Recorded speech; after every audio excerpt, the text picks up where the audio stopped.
انتہائی پاکستان کی تاریخ کا انتہائی مشکل مرحلہ شروع ہو گیا ہے، جس میں کہ اس کی ایک بڑی ذمہ داری اور ذمہ دارانہ رول متحدہ قومی موومنٹ کا بھی تاریخ نے ہم پہ ڈال دیا ہے۔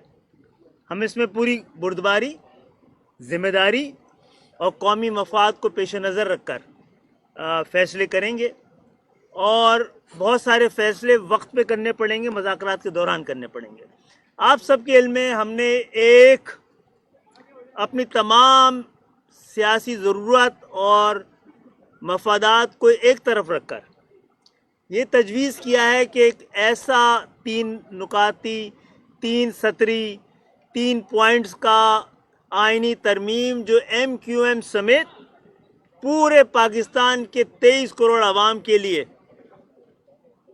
ایک نسخہ کیمیا ثابت ہو سکتا ہے، پاکستان کی جمہوریت کو، خاص طور پہ بنیادی جمہوریت کو ایک ایسی طاقت بخش سکتا ہے کہ پاکستان کی جمہوریت میں اٹھنے والے تمام سوالات ختم ہو سکتے ہیں۔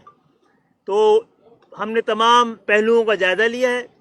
عام یہ جو مذاکرات جو ہم نے اب تک میٹنگیں کی، ملاقات کی، مذاکرات شروع نہیں ہوئے جناب، مذاکرات حکومت سازی کے حوالے سے شروع نہیں ہوئے ہیں، ابھی تو سب لوگ حالات کا جائزہ لے رہے ہیں، اور اب جو مذاکرات شروع ہونے اس کے بارے میں ساری تجاویز اور اب تک کی ملاقاتوں کے تمام پہلوؤں سے ہم نے رابطہ کمیٹی کو اعتماد میں لیا ہے، اور انہوں نے مکمل اختیار دیا ہے ایم کیو ایم کی جو بھی مذاکراتی کمیٹی کو کہ وہ کلیئرٹی، کیونکہ پوری تنظیم میں ہے، ایک خیال ہم آہنگ ہیں ہم سارے کہ سارے فیصلے جو کہ فوری نوعیت کے بھی ہوں وہ ایم کیو ایم کرے گی، اور انشاءاللہ تعالی آپ دیکھیں گے کہ اگر ہماری ان باتوں کو سنجیدگی سے لیا گیا، نئے دور میں داخل ہونے والا ہے۔ تو میرے پاس کہنے کے لیے اتنا تھا، اور کوئی بات اس پہ کرنی کسی کو؟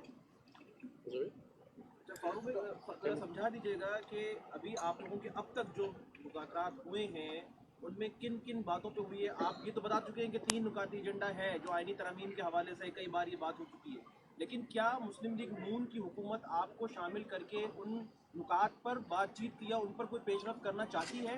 انہوں نے اپنا کوئی ارادہ ظاہر کیا؟ میرے خیال سے کافی پہلے ہمارا ایک وفد گیا تھا، اور اس وقت بڑی حد تک مسلم لیگ کے جو کی کمیٹی تھی وہ ہمارے اس خیال کے ساتھ ایگری کرتی تھی، ان کے جو ماہرین تھے وہ ایگری کرتے تھے۔ لاہور کی میٹنگ میں خالد بھائی جی، نواز شریف صاحب ہوں، شہباز شریف ہوں، بائی اینڈ لارج سبھی نے کیا ہے۔ سبھی نے اتفاق اب اس کو کیا کہ کیسے امپلیمنٹ کرنا ہے اس پہ ہم بات کریں پیپلز گے۔ پارٹی بھی اس قومی حکومت کا حصہ ہے، کیا وہ بھی تیار ہے آپ کے تمام چیزوں کے لیے؟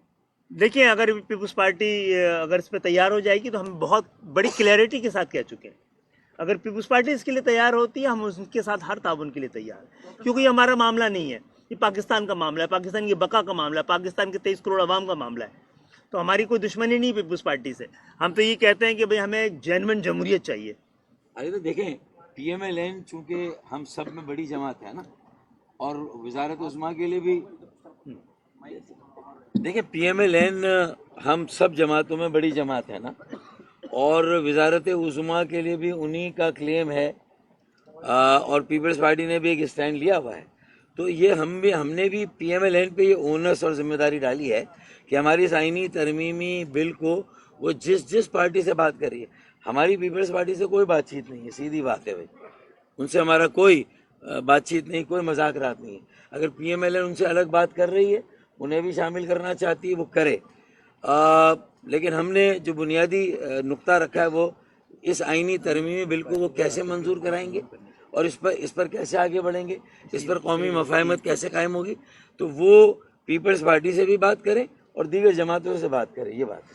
ڈاکٹر صاحب یہ فرما دیجیے گا کہ 2 جماعتیں، ایک تو فضل الرحمان صاحب اور جی ڈی اے پیر پگارا، دونوں نے انتخابات کے اوپر جو ہے وہ اپنے تنظیم جو ہے وہ الزامات عائد کیے ہیں، آپ اس چیز کو کیسے دیکھتے ہیں؟ دیکھیے، جماعتیں اپوزیشن کی طرف جا رہی ہیں، آپ آپ کا اتحاد تھا انتخابات۔ میرے خیال ہے اس پہ بات چیت ہو رہی ہے، ابھی یہ نہیں کہا جا سکتا، اور گورنر سندھ کو اس حوالے سے بڑی ذمہ دارانہ قسم کا وہ رول ادا کر رہے ہیں اس میں، اور اس وقت ضرورت اس بات کی کہ ہر جماعت کو پاکستان کی حالات دیکھتے ہوئے اس وقت پاکستان کو جو بحرانوں کا بھنور ہے اسے نکلنے میں مدد دینی چاہیے. ہم سب کا اسٹیک ہے اس وقت پاکستان کے بحران کے ساتھ. ہم سب نکلیں گے تو کوئی نہیں بچے گا یہ بحران بڑھ گیا, اور نکلیں تو سب نکلیں, ہماری یہ خواہش ہے.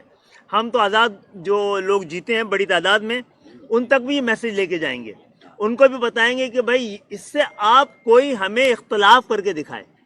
جو 3 ہمارا ہے اس سے کوئی کھل کر پریس کانفرنس کرے کہ اس میں مفادات کی بو آتی ہے, اس میں تعصب کی بو آتی ہے, اس میں اقتدار کی بو آتی ہے, تو پھر ہم اپنے آپ کو درست کر لیں گے. کوئی ہمت کرے جو ہم نے 3 ترامیم کی ہے اس پہ کوئی تنقید کرے کہ یہ بنیاد ہے, ہم ان تمام تنقیدوں کو اپنا اس کا حصہ بنا سکتے ہیں جو بھی تعمیری تنقید ہوگی. ورنہ مخالفت برائے مخالفت کا مقصد یہ ہے کہ پاکستان کی عوام کی خوشحالی اور پاکستان کی سلامتی سے بھی زیادہ کوئی اہم چیز ہے جو کم سے کم ہماری نہیں ہے. سر کیا کہیں گے, یہ بات بھی آ رہی ہے کہ ذرائع سے کہ MQM نے کوئی 4 سے 5 وزارتیں مانگی ہیں اور سندھ کی گورنرشپ مانگی ہے.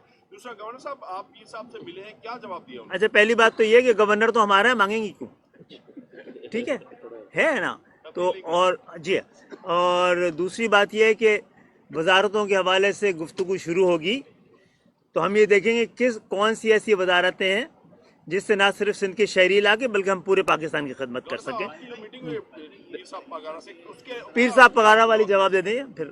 دیکھیں, میری ابھی کچھ دیر پہلے پیر صاحب پگاڑا سے بات ہوئی.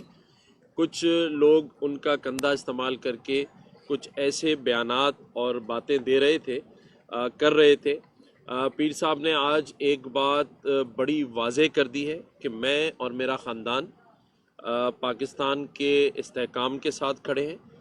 جو ان کی جماعت, جو حر جماعت کہلاتی ہے, وہ پاکستان کی سرحدوں پر, بارڈرز پر موجود ہے. میرا خاندان اور میں کل بھی فوج کے ساتھ تھے, آج بھی فوج اور پاکستان کے استحکام اور اس کی معیشت کے ساتھ کھڑے ہیں. اقدام یا فیصلہ نہیں کروں گا جس سے پاکستان کے استحکام پر یا پاکستان کے اس وقت کے حالات کے اوپر کوئی بوجھ پڑے. تو انہوں نے مکمل یقین دلایا ہے کہ وہ اور ان کی جماعت پاکستان کے استحکام اور پاکستان کے ساتھ کھڑے ہیں.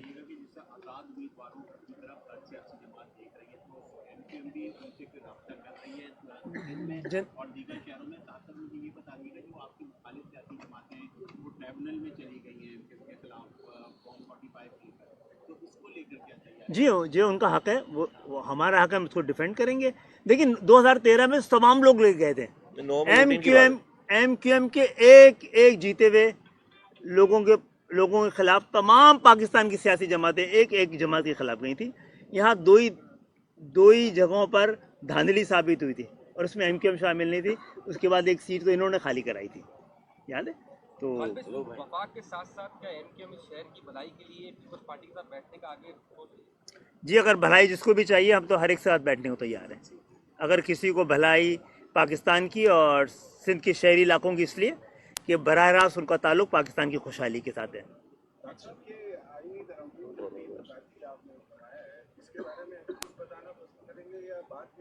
نہیں, ہم تو بہت وضاحت سے اس پہ بڑی وضاحت کے ساتھ 2-3 پریس کانفرنسز کر چکے ہیں.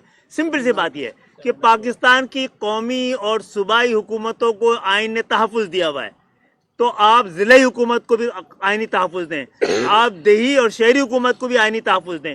دوسری یہ کہ آئین میں درج ہے تمام باقی ملکوں میں آس پڑوس کے بھی آپ کے جو اختیارات اور محکمے صوبائی حکومت اور وفاقی حکومت کے ہیں, اسی طرح آئین میں درج ہو کہ 3rd ٹیئر آف گورنمنٹ بلدیاتی حکومتوں کے کیا اختیارات ہیں اور کون سے محکمے ان کے پاس آنے چاہیے. تیسری بات یہ ہے کہ آئین تقاضا کرتا ہے ایک ایسی 3rd ٹیئر آف گورنمنٹ, ایک ایسی بلدیاتی حکومت کو جو سیاسی طور پر, انتظامی طور پر اور مالی طور پر مکمل طور پر خود مختار ہو. تو اس کے لیے بھی ہم نے آئینی ترمیم کی ہے کہ آئین ذمہ داری لے کہ کتنا وفاق کو ملنا ہے, کتنا صوبے کو ملنا ہے اور کتنا بلدیاتی حکومت کو ملنا ہے.